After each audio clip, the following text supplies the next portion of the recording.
forms. At this time, I am going to be reviewing them with you and announcing them in open court. The way in which this will be done is, as you can see, the verdict forms will be shown on monitors that are in front of you. I ask that you take a look at each one. Verdict as to the offense of engaging in a pattern of corrupt activity, count 1. The jury enters a finding of guilty beyond a reasonable doubt.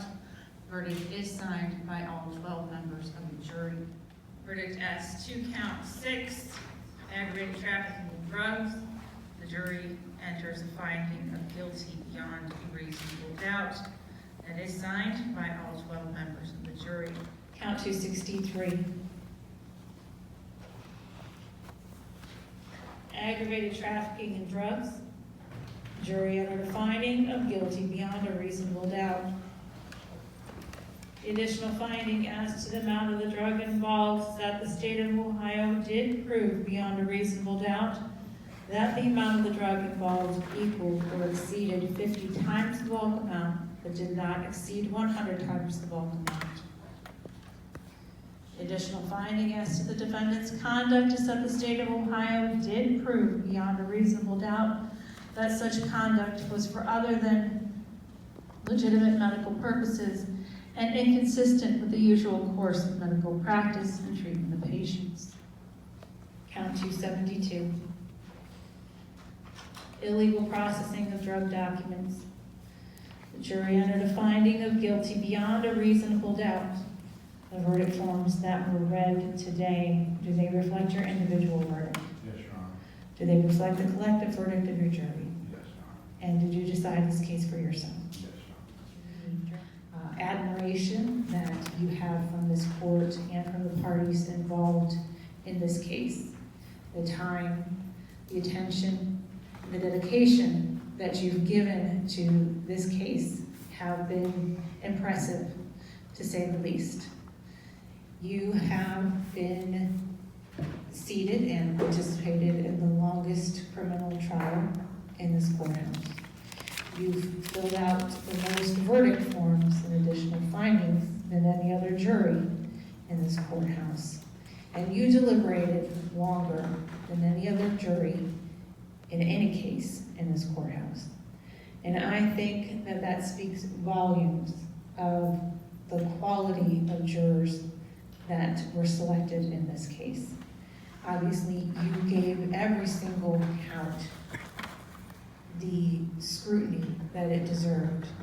You gave the attention to every detail that was presented by both sides, full and fair consideration, and you've gone above and beyond the duty of any other juror in this courthouse. With my extreme appreciation and that of all the other judges here, I am going to dismiss you. You are now released from my instruction about not talking about the case, not allowing anyone to talk to you about the case. But that doesn't mean that you have to talk about it. Anything further? Now, even though I am dismissing you, I'm not going to let you leave, because I do want to come back and thank each one of you individually, including all of our alternates, because everything that I said about the deliberating jurors applies equally to you, because you did all of that knowing that perhaps you wouldn't even get to vote. So I'm going to have you go back into this jury room back here so that I can come back and personally thank you, and I will excuse you from there. All rise.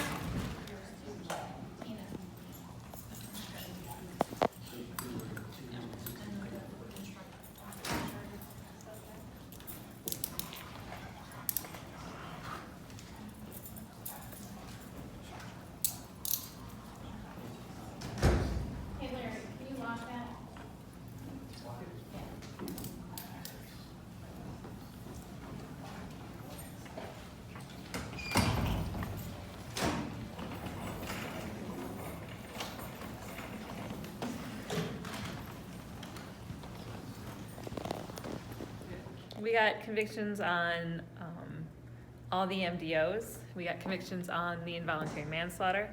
We got convictions on, I think, almost all the F1s and F2s. But we respect the verdict from the jury. They were very thoughtful and very thorough. So we are pleased at the outcome of this case. And we are very thankful, not only to the jury, but also the investigating agencies, the Board of Pharmacy, the Attorney General's Office, the Jackson Township Police Department, the Ohio Medical Board, and also the Stark County Sheriff's Office. DEA was also involved. So we're very thankful with all the investigating agencies. They did a wonderful job. What do you mean by MDO? Major drug offender specification. Oh, okay. There was those 9 ones. major drug offender specifications. You got all those? Yes. This particular doctor was prescribing based on the need for greed. I hope that most of the other doctors in Stark County, or all of the other doctors in Stark County, prescribe based on medical need and take care of their patients properly. If anybody's not doing that, well, then it's a different story. I think this is a success in one way because it did take out an individual that was prescribing opiates and opioids to individuals. And then, as you saw during the trial, a lot of those turned to heroin afterwards. What we're hoping is this is one of the causes, we took out one of the causes for the opioid crisis. Well, first of all, I'd like to say a very big thank you to my assistants, Tony and Megan, who tried the case. It was a very long, as we well know, case, and they've done a fantastic job. And it just wasn't the trial. They've been doing this since 2015, investigating this case. And not only I want to thank them, but I also want to say thank you to Sam Kirk from the Attorney General's Office. He did a fantastic job. And I just want to thank I don't want to list all the agencies, but there was many agencies involved in a big case like this. And and a very special thank you to the jury, because for them to sit there for 6-7 weeks and to deliberate like they did and make verdicts what they did, it's very commending, as Judge Farmer said.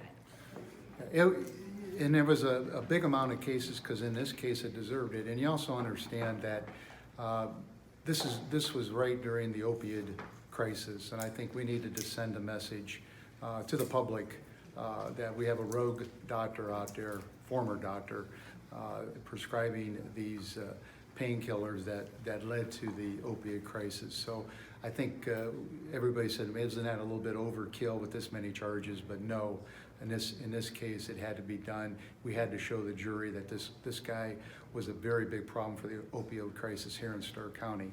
And what I want to say about the former doctor is, he threw his Hippocratic oath out the window for the love of money. Because of his greed, many lives have been affected, many lives have been lost, and many families now have to live with the wreckage that he caused by overprescribing.